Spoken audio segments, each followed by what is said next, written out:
বিসমিল্লাহির রহমানির রহিম। যুবক, আজকে তোমাদেরকে বলি, তুমি যদি মুসলমানের সন্তান হয়ে থাকো, তাহলে আজকে তোমাকে এই চিন্তা করতে হবে, এমন কাজ আমি করব না যেই কাজের জন্য আমাকে মৃত্যু পরবর্তী জীবনে আমাকে গুনাহ পেতেই থাকবো, এই কাজ আমি করব না। এটা মুসলমান, এটা হলো মুহাম্মদ সাল্লাল্লাহু আলাইহি সাল্লামের কলিজার টুকরা উম্মত, এটা হলো উম্মতের পরিচয়। আজকে আপনি আশ্চর্য হবেন, গোটা পৃথিবীতে এখন নেট ব্যতীত মানুষ থাকতে পারে না। আজকে যুবকগুলি এগুলি ছাড়া থাকতে পারে না। আজকে যুবকগুলি নিজেকে বিভিন্নভাবে সমাজের মধ্যে পরিচয় তুলে ধরছে, তারা মুসলমানের সন্তান, এই পরিচয় আজকে সমাজের মধ্যে হচ্ছে না। আল্লাহ সুবহানাহু ওয়া তাআলা আমাদেরকে বলছেন, ইন্না নাহনু নুহয়িল মাউতা ওয়া নাকতুবু মা কদ্দামু, আমি তো মৃতদেরকে জীবিত করি। আল্লাহ বলেন, আমি মৃতদেরকে আবার জীবিত করব এবং তাদের কৃতিকর্মগুলি আমি সবগুলি লিপিবদ্ধ করে রাখি। ওয়া কুল্লা শাইইন আহসাইনাহু ফি ইমামিন মুবিন, আর প্রত্যেকটি জিনিস সংরক্ষিত আছে তোমার জীবনের, প্রত্যেকটি জিনিস সংরক্ষিত আছে।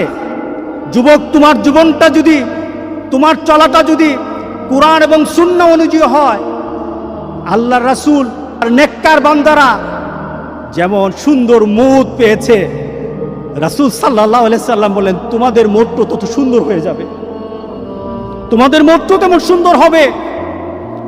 রাসূল সাল্লাল্লাহু আলাইহি সাল্লাম বলতেছেন, তুমি দুনিয়াতে যেভাবে চলবা মউতও তেমন হবে। কোনো ধরনের খারাপই যদি তোমার মধ্যে থাকে, তুমি যদি খারাপ নীতিতে চলো, তুমি খারাপ দৃশ্য নিয়ে চলো, তোমার হাতে খারাপ থাকে, তোমার ঘুমের সময় খারাপ জিনিস তোমার সাথে থাকে, তুমি তোমার বন্ধু বান্ধবের সাথে যখন আড্ডা দাও তখন তুমি খারাপ কোনো দৃশ্য নিয়ে তুমি কথা বলো, তুমি তোমার বন্ধু বান্ধবের সাথে যখন কথা বলো তোমার ভিতরে খারাপ চিন্তা থাকে, তোমার মতটাও তেমন খারাপই মত হবে। কে বলেছেন? মুহাম্মদুর রাসূলুল্লাহ। বিশ্বাস হয় না? মুহাম্মদ সাল্লাল্লাহু আলাইহি সাল্লাম বলে গেছেন, তোমার মতটা তেমন হবে। শুধু তাই নয়, কামা তামুতুন্না তুবাসুন, যেমন তোমার মত হবে তেমনই ভাবে তোমাকে আখিরাতে উঠানো হবে। এরপর রাসূল সাল্লাল্লাহু আলাইহি সাল্লাম হচ্ছে, তোমার মতটা যেমন তোমাকে উঠানো হবে ওই নীতিতে, যেমন ভাবে তুমি মরেছ। শুধু তাই নয়, কামা তুবাসুন তুহশারুন, যেমন ভাবে তোমাকে হাসর করা হবে, যেমন ভাবে তোমাকে উঠানো হবে তেমন ভাবে তোমার হাসর হবে। সুতরাং দুনিয়া যেমন হাসর তেমন, দুনিয়া যেমন মত তেমন, দুনিয়া যেমন কবর তেমন। আজকে সবার ভিতরে একটা কথা বলি, আমাদের জীবনটাকে আমরা সুন্দরভাবে চালাতে চাই, এই জিনিসটা আমাদেরকে ধ্বংসের দিকে নিয়ে যাচ্ছে। যতটুকু উপকার আসা দরকার তার থেকে ক্ষতিটা বেশি হচ্ছে। আজকে যদি সমাজে সন্ত্রাসী শিখতে চায় তাহলে এখান থেকে সন্ত্রাসী শিখে, ছোট ছোট বাচ্চারা পর্যন্ত সন্ত্রাসী স্টাইল শিখে কিভাবে মারামারি করতে হয়, সব কিছু এখান থেকে শিক্ষা হয়। যদি তোমার ভিতরে দিনদারি হয়, সেটা তোমার আল্লাহর তরফ থেকে তোমার প্রতি একটা করুণা, তুমি ভালো কিছু বের করতে পারো। ভালো কিছু বের করতে হবে, এটা ভালোর দিকেও নিয়ে যায়, খারাপের দিকে নিয়ে যায়, তবে খারাপের দিকের সংখ্যাটাই বেশি। তাহলে আজকে আমরা এই নিয়ত করব যে আমাদের চোখকে হেফাজত করব। কারণটা কি? এই চোখ সম্পর্কে প্রশ্ন করা হবে, আমাদের যৌবন সম্পর্কে প্রশ্ন করা হবে। রাসূল সাল্লাল্লাহু আলাইহি সাল্লাম বলেছেন, সামনের দিকে অগ্রসর হওয়া যাবে না যতক্ষণ পর্যন্ত তার প্রশ্নের উত্তর দিতে না পারবে, ততক্ষণ হবে না। সেটা কি? আন উমরিহি ফিমা আফনাহু, তোমার জীবনটাকে তুমি কিভাবে পরিচালনা করেছো। আরেকটা হলো শাবাবি ফিমা আবলাহু, তোমার যৌবনকে তুমি কিভাবে ব্যয় করেছো। এই প্রশ্নগুলো আসবে। কবরও যেমন প্রশ্ন, হাসরের ময়দানে প্রশ্ন আছে। তাহলে চলুন আমরা পরিবর্তন হয়ে যাই। এই চোখকে আল্লাহ সুবহানাহু ওয়া তাআলা, প্রত্যেকটি মানুষের চোখ যেন আল্লাহ হেফাজত করে, প্রত্যেকটি মানুষের কানকে যেন আল্লাহ হেফাজত করে। আল্লাহর কাছে বেশি বেশি করে চান। চোখ যদি ধরা খেয়ে যায়, কান যদি ধরা খেয়ে যায়, বাঁচার আর উপায় নাই। একটা ছোট্ট ঘটনা, আমি হজে গিয়ে বইটা কিনেছিলাম, আরবের এক পুলিশের জীবনী। সে তার পুলিশের চাকরি করতে গিয়ে জীবনে যে যে ঘটনাগুলি তাকে তার হৃদয়ে দাগ কেটেছে, এমন কিছু ঘটনা সে জানিয়েছে। তার ডিউটি ছিল এক পুলিশ, সে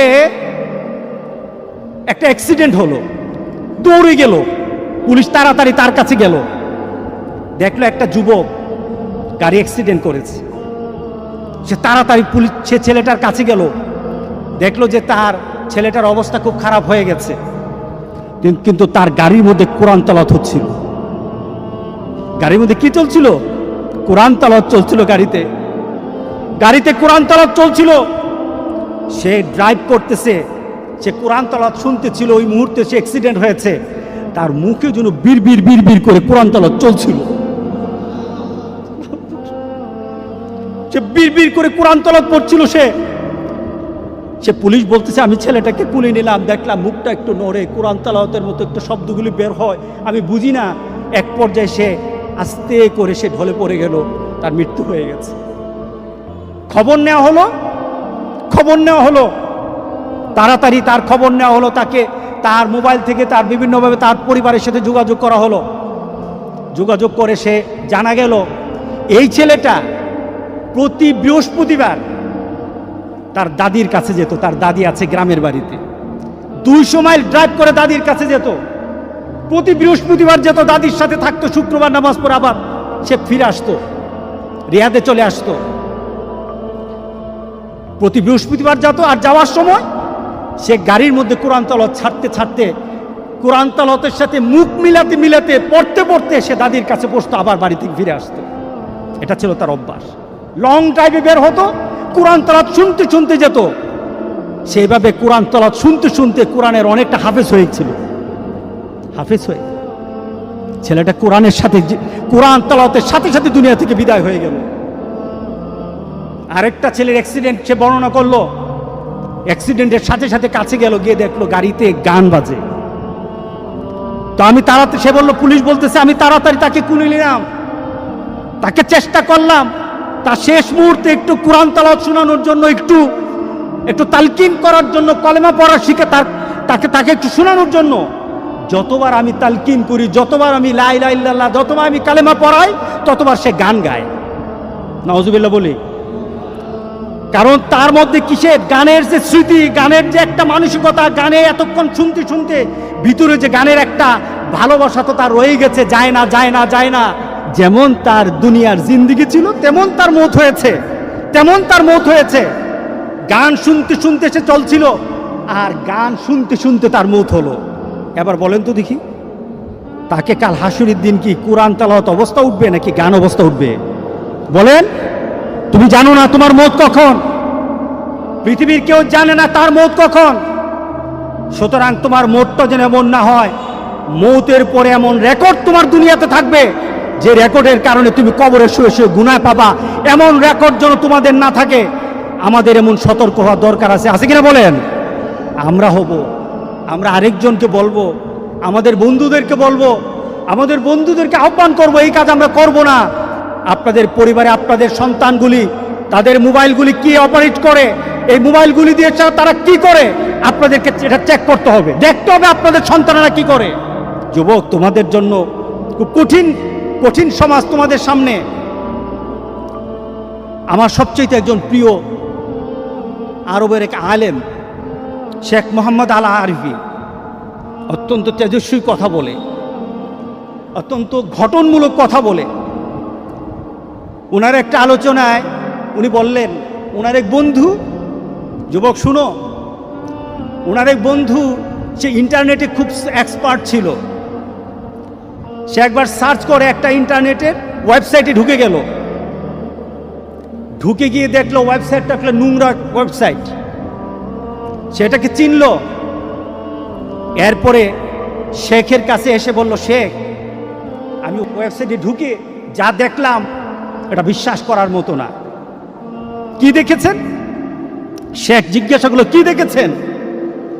দেখলাম একটা যুবক একটা ওয়েব পেজ কিনেছে, অনেক টাকা দিয়ে কিনেছে। তার 5 বছরের জন্য একটা কন্ট্রাক্ট করেছে, টাকা দিয়েছে 5 বছর। কি ব্যাপার? 5 বছর ওই কোম্পানি তাকে প্রতি সপ্তাহে বিভিন্ন ছবি লুট তাকে করবে, সেন্ড করবে, বিভিন্ন ছবি পাঠাবে প্রতি সপ্তাহে। সে টাকা দিয়ে সেটা কন্ট্রাক্ট করেছে, এটাকে পেজটাকে কিনেছে, একটা ফাইল করেছে, তার বন্ধু বান্ধবকে বলেছে আমার কাছে এমন একটা পেজ আছে, তোমরা যদি মনে চায় তোমরা লিঙ্ক দিতে পারো, আমার সাথে শেয়ার করতে পারো। যুবক শুনে নাও, তুমি আমার সাথে শেয়ার করতে পারো। তার বন্ধুরা আনন্দের সাথে বলল, যদি তোমার সাথে ঘুরি তাহলে পয়সা দিতে হবে নাকি? না, পয়সা দেওয়া লাগবে না, পয়সা তো আমি দিয়ে দিয়েছি, আমি এই ফাইলটা কিনে নিয়েছি, প্রতি সপ্তাহে আমার কাছে ছবি আসবে, আর তোমরা যদি আমার সাথে লিঙ্ক করো আমি এটাকে শেয়ার করে দেব, সাথে সাথে তোমাদের সাথে চলে যাবে। সে O2 ফরওয়ার্ড করে দিল, তার সকল বন্ধুর তালিকা দিয়ে O2 ফরওয়ার্ড করে দিল। তার কাছে যখন একটা ফাইল চলে আসতো প্রতি সপ্তাহে, অটোমেটিক তার বন্ধুদের কাছে চলে যেত, অটোমেটিক চলে যেত। সেটা কি কিনেছে, 5 বছরের জন্য কিনেছে। 6 মাস পরে সে অ্যাক্সিডেন্টে মারা গেল। 6 মাস পরে সেই ছেলেটা অ্যাক্সিডেন্টে মারা যায়। তার আশেপাশের সকল বন্ধুরা তাকে জানাজা দিল, দাফন করলো। ঠিক 1 সপ্তাহ পর দেখলো প্রত্যেকটি বন্ধুর সেই ওয়েবসাইটটা, তার বন্ধুদের যে ওয়েবসাইটটা লিঙ্ক করা ছিল, তাদের কাছে ছবি চলে আসছে, তাদের কাছে ছবি চলে আসতেছে। তারা মনে করলো এটা পুরানো ছবি। আবার তারা 1 সপ্তাহ ওয়েট করলো, দেখলো না, আবার ছবি চলে আসছে। 2-3 সপ্তাহ পর তারা কোম্পানির সাথে যোগাযোগ করলো, তাদেরকে বলল, ভাই, যেই ছেলেটা আপনাদের থেকে এই ফাইলটা কিনেছিল সে তো মারা গেছে, এখন তার থেকে যেই ধরনের পেজ আপনারা দিচ্ছেন এটা তো আমাদের কাছে চলে আসতেছে, অটোমেটিক চলে আসতেছে। ফাইলটা কিনলো কে? ওই মরা ছেলেটা কিনলো। কে কিনলো বলেন? ওই মরা ছেলেটা কিনলো। যে ছেলেটা মরে কবরে আছে সেই ছেলেটা কিনেছে। কিন্তু তার বন্ধুরা কিন্তু লিঙ্ক পাচ্ছে, প্রতি সপ্তাহে তাদের কাছে ছবি চায়। তারা অস্থির হয়ে গেছে। শেষে কোম্পানির সাথে বলল যে এটা বন্ধ করা দরকার, সে তো নাই, তো বন্ধ করা দরকার, এটা খারাপ জিনিস। তখন তারা বলল আমরা তো বন্ধ করতে পারবো না, তাকে একটা পাসওয়ার্ড দেওয়া ছিল, পাসওয়ার্ডটা চাই, পাসওয়ার্ডটা হলে বন্ধ করতে পারবো। বলে পাসওয়ার্ড তো জানি না, পাসওয়ার্ড তো জানি না। এভাবে চলতে থাকলো 2 বছর পর্যন্ত, এভাবে কন্টিনিউ চলতে থাকলো। ছবি আসতেছে, তার বন্ধুদের পেজে ছবি ঢুকে যাচ্ছে। পেজের নাম কার? যে মারা গেছে তার। 5টা বছর এইভাবে আসলো, 5টা বছর এইভাবে আসলো। নোংরা ছবিগুলি তার বন্ধুদের কাছে চলে আসলো। পেজটা ক্রয় করেছে, যে ছেলেটা ক্রয় করেছে আজকে কবরে আছে।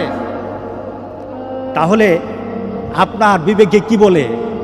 এই ছেলেটা পেজটা যখন খুলেছে সে কি জানতো আমি মারা যাব? জানতো না।